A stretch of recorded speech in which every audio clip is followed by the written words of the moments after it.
yesterday were the closing statements of what appears to be the bread and circus of our time, a lawsuit that is worldwide famous because even I from Romania happen to know about it because the Romanian press, believe it or not, can't stop talking about it. It's breaking news. And it's leaving Romanians that don't know anything about American politics utterly baffled because they're wondering, okay, it's a self-defense lawsuit. There are hundreds of them every single year. Why is this one so particularly interesting for the public? And I think you can get why, because it's politicized. Now, it's not politicized in its inherent nature. It's politicized by the Luciferos, the bringers of light on Twitter, the blue check marks, which are posting things like, employers, consider giving your black employees a day or two off after the Rittenhouse verdict. Regardless of the outcome, it's going to be hard for black people to work, and it isn't fair to expect them to. So, in other words, white guy shoots 3 white people, black people most affected. This is the vibe. This is like the level of discourse that you can find in American culture, which is absolutely baffling us Europeans. Now, I would like to point out that yet again, the blue check marks actually forget to consult with the people they're speaking on behalf of.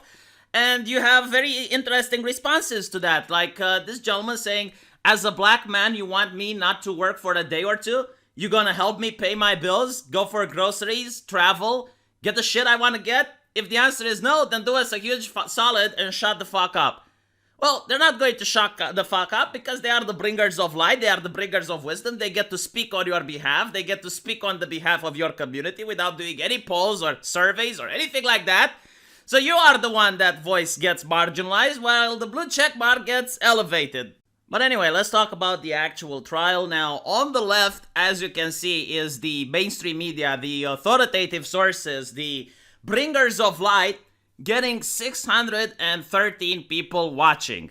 The comments have disabilities, of course. You can't interact with anyone. You can't discuss it. All you can do is watch it. And this was what the YouTube algorithm was stuffing down your throat if you actually typed Kyle Rittenhouse trial. You would have, like, on the front page, this video coming up. On the right side, you have an independent content creator, a lawyer, which actually, as you can see, brought an army of legal specialists, and they were commenting as the trial was going on. They weren't agreeing with each other, by the way. Like, they were actually having very interesting discourse, and they weren't showing snippets of the trial. They weren't trying to hide context or only show portions that they liked. No, it was the entire trial with, as I mentioned, an army of legal experts discussing it. And because of that, it had 82,000 people watching. And you know what? I think it could have gotten over the 100 viewers, except the live stream was taken down several times. We don't really know why. It said the live stream was suspended for violations, but they didn't go into it. So it's either like someone at YouTube didn't like what the lawyers were talking about. Maybe one of them made a joke. Possible. I don't know. Another reason might be a copyright strike, which is kind of weird because from what I know, the lawsuit is public domain. Might be wrong, okay? Like, please fact check me if I'm wrong on this one. My comments don't have disabilities. You're free to call me out if I make a mistake. But what I do know is that the mainstream media, they didn't get their live stream suspended. It was only independent content creators. So last night, independent after independent after independent content creator got their live stream suspended. And the only live streams that were up were the ones that have the comments with disability. People can't communicate or talk with each other. So really good job.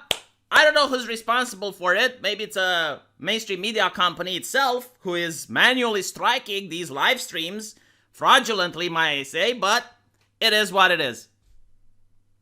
So what exactly did you miss if you were happening to watch one of these live streams that were taken down? What piece of information did you not get? Because it's very important to actually know what the prosecution is saying so you can better understand the laws of the land, so you can better know how to be a model citizen and not break the law. Well, let's listen to what self-defense actually is in the mind of the prosecutors in the United States. Convince you that Joseph Rosenbaum was going to take that gun and use it on the defendant because they know you can't claim self-defense against an unarmed man like this. You lose the right to self-defense when you're the one who brought the gun. You lose the right to self-defense when you're the one who brought the gun. You lose the right to self-defense when you're the one who brought the gun. I mean, that took me aback a little bit because I have finished law school. It's true, I finished it in Romania, all right? So it's different legislation, it's even a different legal system. But at least, like, I understand the fundamentals behind why a person should be able to use self-defense. Like, when a person thinks their life is in danger, they should be able to defend themselves. But apparently, under no circumstance should you be allowed to open carry. Because the moment you have any type of security on you, whether it is a gun, whether it is a knife, whether it is a baseball bat, like whatever you have, it shows in your mind premeditation. So no, like just so you can understand how ridiculous this is, right? There is an article where the CNN crew's bodyguards opened fire with automatic weapons. This happened during 2016, where CNN went to Iraq, into a conflict zone, an unstable region, and of course they brought security with them, right? I mean, they didn't carry the guns themselves, the reporters, but they hired someone else to. So when they're attacked, their bodyguards returned fire. Now, I need to understand, by looking at this, that this was premeditated, right? Like the CNN journalists were an invasion force into Iraq because they're the ones that brought the people with the guns, according to the logic used by the prosecutor in the very interesting lawsuit that really blew my mind and opened myself to entire new concepts and ideas that I never had before. So any type of deterrent, any type of precaution that you have is now premeditation. I am really curious to know in what situation would the prosecutor consider self-defense to be acceptable. Like, I would really love to see a case where they say, all right, this is clear-cut self-defense. Because apparently one of the things that they kept saying, and this is not me making it up, like they were chastising the defendant for trying to put out a fire. Like, this conversation genuinely happened within the lawsuit. So apparently in the United States, there are now places where people aren't allowed to go. Like, if you're an American citizen, you're not allowed to go in certain parlocks, you're not allowed to go in certain streets. Only the arsonists are allowed to go. Well, actually, no. You know, the prosecutor said that he's prosecuting the arsonist as well in a different case. All right, but like when you're talking to the defendant and you're asking, like, why were you there? And he's like, to put out the fire. It's like, but didn't you know it's dangerous? It's like, okay, but that is something you should ask the mayor. Like, that is something you should ask the politicians. Why is it dangerous for a person to go out on the street and put out a fire? To me, that sounds like the problem of the mayor and the politician, not the problem of the person that's actually trying to put out the fire. Am I wrong on this? You know, things are moving so fast in society, especially in the West, that I feel reactionary. Like, I keep feeling left behind. I'm trying to progress with the rest of society and open my mind to different concepts and ideas, but I just keep getting left behind time and time again. I never thought in my life I would see that someone is being chastised for trying to put out the fire. This to me is baffling. Just as baffling as this next clip. Everybody takes a beating sometimes, right? No! And maybe you do get hurt a little bit. So, the people that you hear laughing in the background are legal experts, lawyers, and prosecutors being utterly baffled on how someone can say, well, everybody takes a beating sometime. I mean, I don't know, maybe, I genuinely guess, like, I've been raised in a more conservative time because I'm actually getting feedback from you guys, from my subscribers, and they tell me that in an American high school, this is actually the thing. Like, if you take a beating, you're supposed to curl up in a ball and wait for the teacher to come in and stop, because if you defend yourself, then you get into trouble as well. I mean, I guess this is one of the ways we can have a society, a way of thinking, where the individual has no more power and just has to wait for the authorities to come when and if they decide to come. And if you do anything to defend yourself, then yes, you're a problem. You're actually worse. Now, I want to point out that in the Gulag Archipelago, the same vibe was being mentioned. And the reason I'm bringing this up is that I want to point out that this is not a new way of thinking, where harmlessness is a virtue. No, it's actually a very old way of thinking, more than 100 years old. But the quote says that your punishment for having a knife when they searched you would be very different from that of the thieves.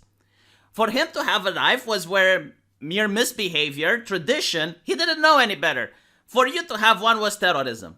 And that pretty much seems to be in line with what I have seen from the blue check marks and the prosecutors and pretty much everyone that's talking about this on Twitter.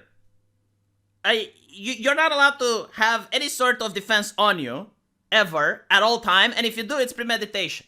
As for the ideological vibe, it seems that when it comes to criminals, we have to be more understanding, we have to allow every single shade of gray that can be casted upon their action. You see, they're doing crimes because of poverty, because they don't know any better, because they're uneducated.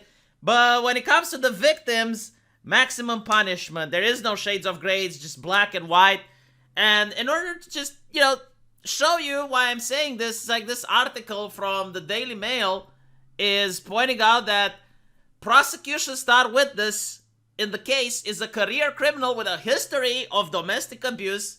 By the way, where are the feminists in all of this? I'm just curious, like, what was it like you shouldn't make jokes because it leads to violence? Well, when you actually have violent people that are being let go and not prosecuted, where are the feminists? Crickets. Where are they, huh? Where's the NGOs? Where is the outrage? No outrage whatsoever, because it was never about stopping domestic violence, I guess. It was about furthering ideology. It was about furthering politicians' goals and interests. So this person, right, had his charges dropped 6 days before the trial, yeah? Like, maybe this is one of the American classics where you let a little fish go in order to catch the big fish. I mean, this Kyle, oh my God, he's the big kahuna. He's the big whale. He is the epitome of American justice. My God, I hope they catch him. I hope they throw the book at him because the worldwide renown at this point. That's a very interesting take. And I want to end with one more thing. A lot of people on the internet are really upset with the way the prosecutor is carrying the gun. So he actually tried to show witnesses how the gun is being carried, and the reason people are upset is because he violated 2 of the gun safety principles that you should have. Now, I want to make sure, like, people understand that, yes, the gun was empty, right? Like, people checked it in the courtroom before, they knew it's empty. But how can I get it through to progressives on why this is bad? It's kind of like a rape joke. Like in itself is not harmful because that's part of your ideology, right? Like you're the ones talking about. It's kind of like a rape joke. You're normalizing the behavior. So when you're on a lawsuit that is being viewed by hundreds of thousands of people, and you know that one of the biggest reasons people get killed by firearm in the United States is because of accidents, you should never try to do this. So what did he do wrong? Well, first of all, you're never supposed to have your finger on the trigger unless you actually want to fire. So under no circumstance should you have the finger on the trigger. You can mimic and you can hold the gun in any way you want without having the finger on the trigger. The second one is pointing the gun towards someone. You're not supposed to do that, especially when you as the prosecution go on and on about how doing this is incitement. But, I'm willing to overlook this and say maybe in the trial it was necessary for him to prove a point and he wanted to show how it's like. Okay, fine, but finger off the trigger. This is why people are being triggered on Twitter right now, especially gun owners, right? Because for some reason, they seem to know more about gun safety than the people who are against guns. Like, maybe you should learn about safety regardless. Maybe like one day, you would find a gun on the ground and you should know, like, what are the safety things that you need to do so you can take that gun to the police station. Just say, because apparently, yes, this is something else that the prosecutor has said during this trial. Why didn't Kyle put the gun on the ground? That's also bad for me. Like, honestly, every single time the prosecutor was opening his mouth, I was just like the genie from Aladdin with my jaw all the way down to the ground. Because you gotta understand, like, his job is not just to prosecute the person, but it's also to send a message to the community so that other people know how you should behave in these particular situations. And every time he was saying something, I'm like, I don't know, man. Like, I would feel unsafe living around people that you would consider to be model citizens. I would feel less safe than if I were to live around the people that you consider to be dangerous. It's just bizarre. But again, it's just me. I'm a little bit backwards when it comes to these things. So Let me know what you guys think. I'll see you in the comment section, and we're going to probably get a verdict by the end of the day. It's going to be interesting. I don't know if I can live stream it, but I'll try and give you guys my opinions on it, because, again, the Romanian press keeps talking about it. There's no more problems in Romania. We don't have economical issues. We don't have a pandemic anymore. No, we have the lawsuit from the United States. All right, fine. I'll talk about it if that's what I have to do. See you guys in the comment section. Take care.